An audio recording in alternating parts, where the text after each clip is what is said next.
So, discuss muna natin yung pins ng Arduino. So, ang gamit natin ngayon is Arduino Uno.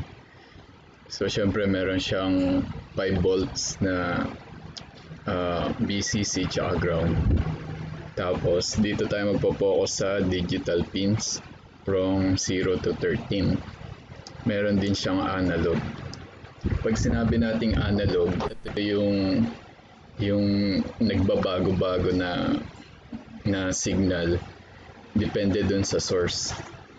Pag digital pin naman, matic 0 and 1 lang siya, or low or high, ganun. Tapos dito sa pins ng digital from 0 to 13, meron tayong 2 and 3 reserved for interrupt pins. So, ang ginamit natin dito is pin number 3. Tapos, gumamit din tayo dito ng LCD. Ayun, may mga number naman dito kung saan siya i-connect. Pero, pwede rin siya i-connect sa ibang pins. Kasi na-try ko na din i-connect sila sa ibang pins. Tapos, gumagana naman. Depende yun sa code. I-modify na lang sa code kung ano yung ginamit na pins. So dito sa LCD meron din tayong ground tsaka VCC. Tapos meron din na ground and VCC for LED. So siguro itong power source na to ginagamit siya dun sa operation ng mga pins na to. Iba pa yung source o iba pa yung power dun sa mismong ilaw ng LCD. So ito yun. So si LED na positive, yung anode, connected siya dapat sa resistor. Kasi kung hindi, masusunog yung LCD. So lumalabas din siya sa simulation pag hindi mo siya kinonect. Okay, dito sa pins ng LCD may contrast tayo na pin. So yung contrast sa brightness lang siya minamodify. So gumamit tayo dito ng potentiometer para pwede nating taasan o liitan yung brightness. So meron tayong resistance na 5 kilo ohms. Ayun, so yung mga nakakonect lang naman dito sa LCD to Arduino is yung enable, register select, tsaka itong port to 7. Yan, sila lang nakakonect. Tapos the rest connected na sa power source. Okay, so itong mga LED, sabi nga natin yung digital pins na to, use siya for input and output, depende dun sa program. Pero gumamit tayo ng 5 LED as output. Kasi ang input natin, ito lang, si interrupt button. So itong 5 LEDs, connected siya sa pin 9 to 13. Ayan.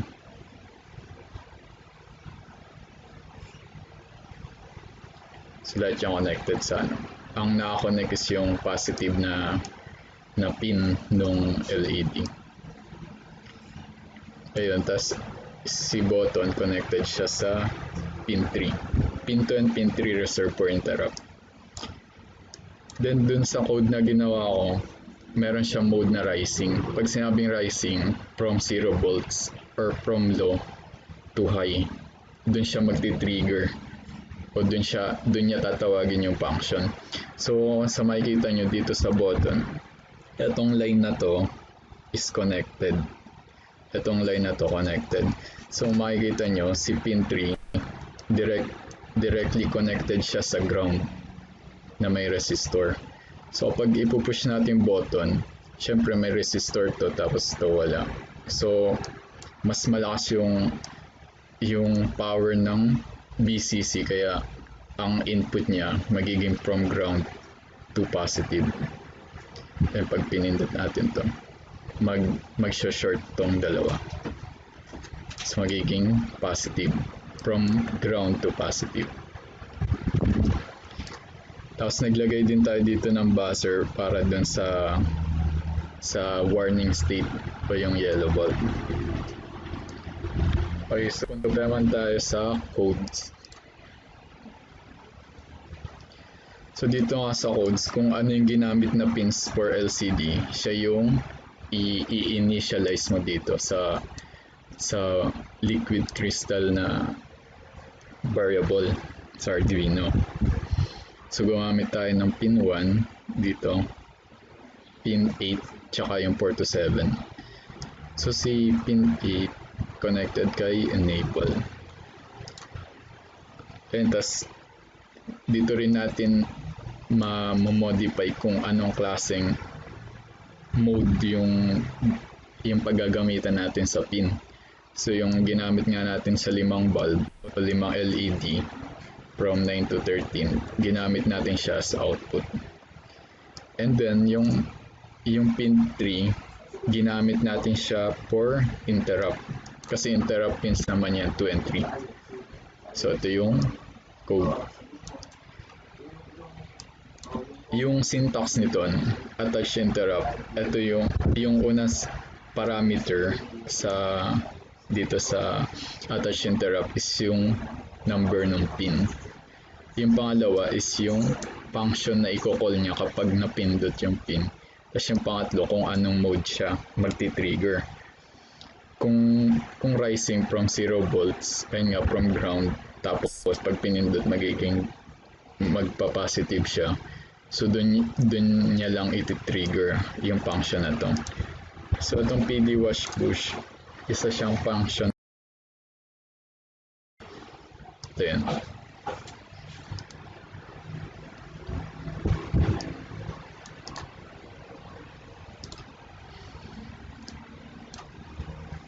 So ayan.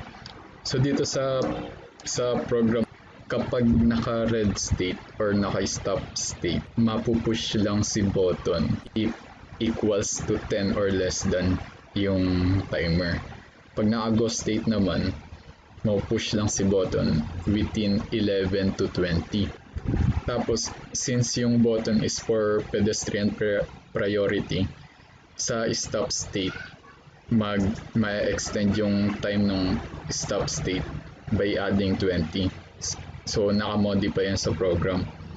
In go state naman, syempre pag go state, maghihintay yung pedestrian.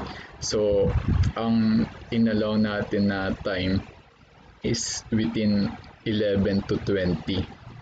So, from 11 to 20, pwedeng i-push si pedestrian button.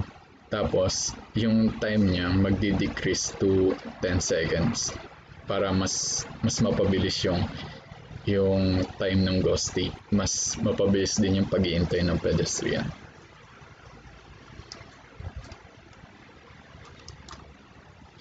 Let's try natin simulate.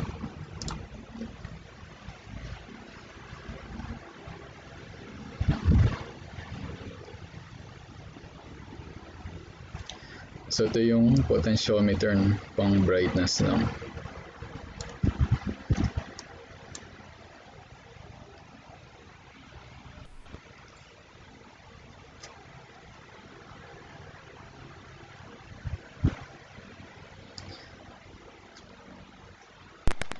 So by less than 10 or equals to 10, mag-i-enable to.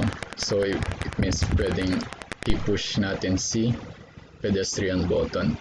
Pag na-push yun, automatic, mag-i-indicate to na, ayun nga, napindot na yung button. Tapos mag-extend si time, mag-add siya by 20.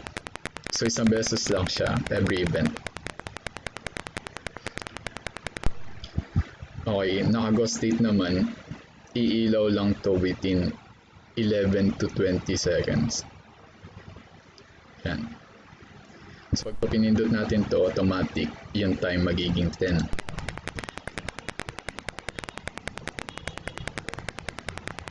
So isang beses lang din siya pwedeng mapindot.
So ito yung codes.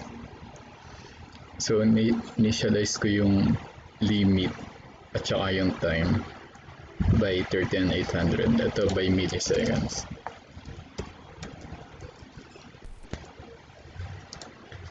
So para medyo mabilis. Yung limit is yung timer ni traffic light. Nakaset siya peaks by 30 seconds. Okay, ito yung intro code. Ito yung loop. So kinocall niya to lagi. Current traffic light or current TL at saka si TF to go. Traffic light. Yan. Yung madami conditions. Ito yung function for yellow bulb. So itong buzzer connected to directly dito no, kay yellow bulb. It means pag umilaw lang si yellow, it means dun lang din mag-on si buzzer. Pero ilaw lang si yellow kapag less than or equal 10 seconds na yung time. Ito yun. So pag yung counter is less than equal 10, i-call na niya si get ready function. Ito na yan.